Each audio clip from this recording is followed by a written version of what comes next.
हमारी पृथ्वी सूरज से एक खास दूरी पर मौजूद है, जिसकी वजह से ही यहाँ जीवन संभव हो सका है। पर आज से करीब 1 बिलियन साल बाद हमारा सूरज आज की तुलना में करीब 10% बड़ा और चमकदार हो जाएगा, जिसकी वजह से हमारी धरती को सूरज से आज की तुलना में 10% ज़्यादा ऊर्जा मिलेगी, जिसका कारण हमारे महासागरों के सूखने और धरती पर से जीवन खत्म होने का खतरा पैदा हो जाएगा। ऐसा ही कुछ नेटफ्लिक्स में मौजूद मशहूर Chinese science fiction movie The Wandering Earth में दिखाया गया है। गाइस, इस मूवी से इंस्पायर होकर वैज्ञानिकों के एक दल ने ये पता लगाने की कोशिश की है कि क्या वर्तमान में हमारे पास कोई ऐसी टेक्निक मौजूद है जिसकी मदद से हम हमारे पृथ्वी के उसके मौजूदा ऑर्बिट से दूसरे ऑर्बिट में ले जा सकें। पर पृथ्वी को हमारे सौरमंडल से 4.2 लाइट ईयर दूर मौजूद अल्फा सेंचुरी सिस्टम तक ले जाने की बात सोचना भी मूर्खता है, क्योंकि ये नामुमकिन है। ऐसे में वैज्ञानिकों ने इसके लिए मार्स के ऑर्बिट को चुना है और ये पता लगाने की कोशिश की है कि हमारे पृथ्वी को उसके मौजूदा ऑर्बिट से 50% दूर मौजूद मार्स के ऑर्बिट तक ले जाने में कितने सालों का समय लग जाएगा।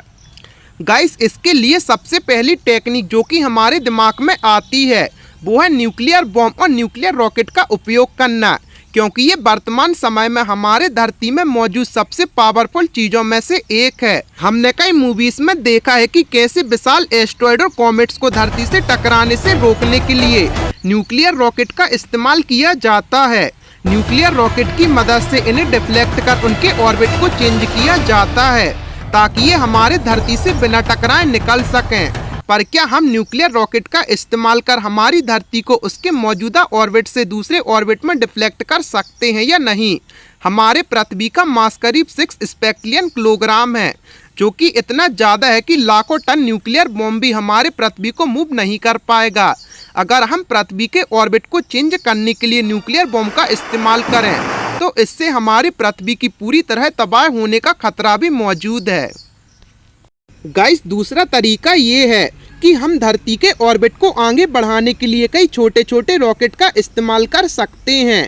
हमारी धरती के सरफेस से स्पेस में रॉकेट भेजने के लिए न्यूटन के थर्ड लॉ का उपयोग करते हैं, जिसके अंतर्गत रॉकेट तेजी से धरती पर फोर्स मारता है, जिसकी वजह से धरती भी रॉकेट को उतनी ही तेजी से स्पेस की ओर ढकेलती है। और रॉकेट का ये फोर्स हमारे धरती के विशाल मास के सामने कुछ भी नहीं है, जिसकी वजह से रॉकेट भले ही स्पेस में चला जाता है पर इसका हमारे धरती पर लगभग ना के बराबर असर होता है।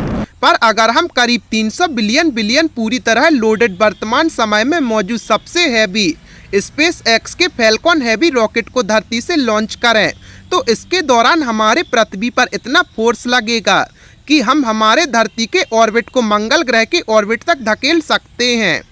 पर 300 बिलियन विशाल फैल्कॉन हैवी रॉकेट को पूरी तरह बनाने और उसे फुली लोडेड करने के लिए हमारे धरती के टोटल मास का करीब 85% भाग इन रॉकेट में लोड करना होगा, जो कि बिल्कुल नामुमकिन है। यानी इस टेक्निक का उपयोग कर हम हमारी धरती के ऑर्बिट को बदल नहीं सकते। गाइस, तीसरे तरीके के अंतर्गत हम हमारी धरती के ऑर्बिट को आगे ढकेलने के लिए विशाल आयन इंजन का इस्तेमाल कर सकते हैं।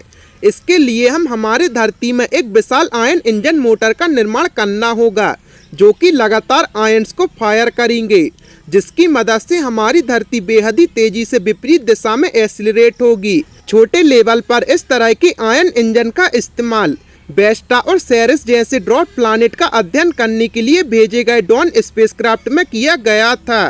धरती को अपने ऑर्बिट से ढकेलने के लिए इस विशाल आयन इंजन को बेहद ही विशाल बनाना होगा और साथ ही इसे स्पेस में हमारी धरती से करीब 1000 किलोमीटर की ऊंचाई पर स्थापित किया जाएगा।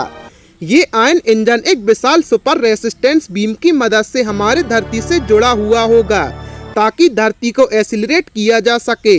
इस आयन इंजन में कम से कम धरती का 13% मास मौजूद होगा, जो कि पृथ्वी को उसके ऑर्बिटल मोशन की तरफ करीब 40 किलोमीटर प्रति सेकंड की रफ्तार से ढकेलेगा। यानी कुछ सालों के समय के दौरान हम इस तकनीक की मदद से हमारी पृथ्वी के मौजूदा ऑर्बिट को बढ़ाकर मंगल ग्रह के ऑर्बिट तक ले जाएंगे। और वर्तमान समय में ये मौजूद टेक्निक की मदद से इतने विशाल आयन इंजन का निर्माण करना बेहद ही मुश्किल है। गाइस, चौथा तरीका काफी किफायती और आसान तरीका है, जिसके अंतर्गत हम विशाल पावरफुल लेजर का उपयोग कर पृथ्वी के ऑर्बिट को आगे ढकेल सकते हैं। ब्रेकथ्रॉट स्टारशॉट एक बेहद ही महत्वाकांक्षी योजना है, जिसके अंतर्गत वैज्ञानिक धरती पर मौजूद विशाल लेजर की मदद से सोलर सेल को लाइट के 20% जितनी स्पीड से प्रोपेल करेंगे, जो कि केवल 10 से 20 सालों के दौरान ही हमारे धरती के सबसे समीप में मौजूद प्रॉक्सिमा सेंचुरी सिस्टम तक पहुंच जाएगा। हम इस तकनीक का उपयोग कर हमारे धरती के ऑर्बिट को भी आगे ढकेलने की कोशिश कर सकते हैं, पर हमारे धरती के विशाल आकार और मास को देखते हुए अगर हम 100 गीगावाट लेजर की मदद से हमारे धरती को प्रोपेल करने की कोशिश करें तो हमारे धरती के ऑर्बिट को मंगल ग्रह की ऑर्बिट तक ले जाने में कई सैकड़ों बिलियन सालों का समय लग जाएगा, जो कि काफ़ी ज़्यादा है। ऐसे में ये तरीका भी हमारे लिए कोई काम का नहीं है। गाइस, पांचवा तरीका काफ़ी अनोखा पर खतरनाक तरीका है, जिसके अंतर्गत हम एस्ट्रॉयड बेल्ट में मौजूद एस्ट्रॉयड और कॉमेट्स का उपयोग कर हमारे धरती के ऑर्बिट को आगे ढकेल सकते हैं। इस तरीके को ग्रेविटी एसिड तकनीक कहा जाता है, जिसके अंतर्गत 1970 के दशक से ही कई स्पेसक्राफ्ट और स्पेस प्रूफ्स अपनी गति को बढ़ाने या कम करने के लिए प्लैनेट की ग्रेविटी का इस्तेमाल करते हैं। जब ये स्पेस प्रूफ विशाल प्लैनेट के ऑर्बिट का चक्कर लगाता है तो इस दौरान ये अपने आप को काफी तेज गति से एक्सीलरेट करते हैं, जिसकी वजह से इनकी स्पीड काफी बढ़ जाती है।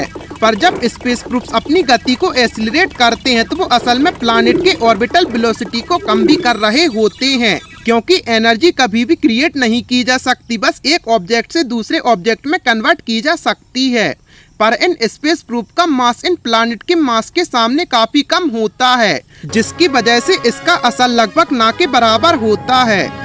ऐसे में हम किसी विशाल स्पेस ऑब्जेक्ट को धरती के ऑर्बिट के करीब से फ्लाई बाय कर पृथ्वी के रोटेशन स्पीड को कम कर सकते हैं, जिसके बाद हम बेहद ही आसानी से पृथ्वी के ऑर्बिट को आगे बढ़ाकर मंगल ग्रह के मौजूदा ऑर्बिट तक ले जा सकते हैं।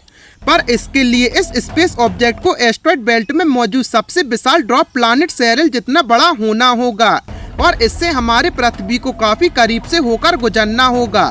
पर ऐसा करना काफी मुश्किल है, साथ ही इस दौरान हमारे धरती या दूसरे ग्रहों से टकराने का भी खतरा मौजूद है। ऐसे में ये तकनीक भी हमारे लिए काफी मुश्किल है। यानी कहा जा सकता है कि वर्तमान समय में हमारे पास पृथ्वी के ऑर्बिट को मंगल ग्रह के ऑर्बिट तक ले जाने लायक भी कोई तकनीक मौजूद नहीं है।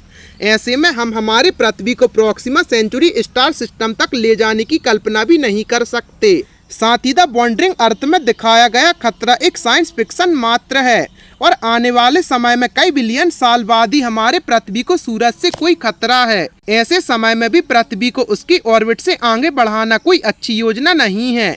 ऐसे कठिन समय में हम मंगल ग्रह पर मानव बस्ती बसा सकते हैं, क्योंकि उस समय सूरज के बढ़ते तापमान के चलते मंगल ग्रह हमारे पृथ्वी के समान हो जाएगा।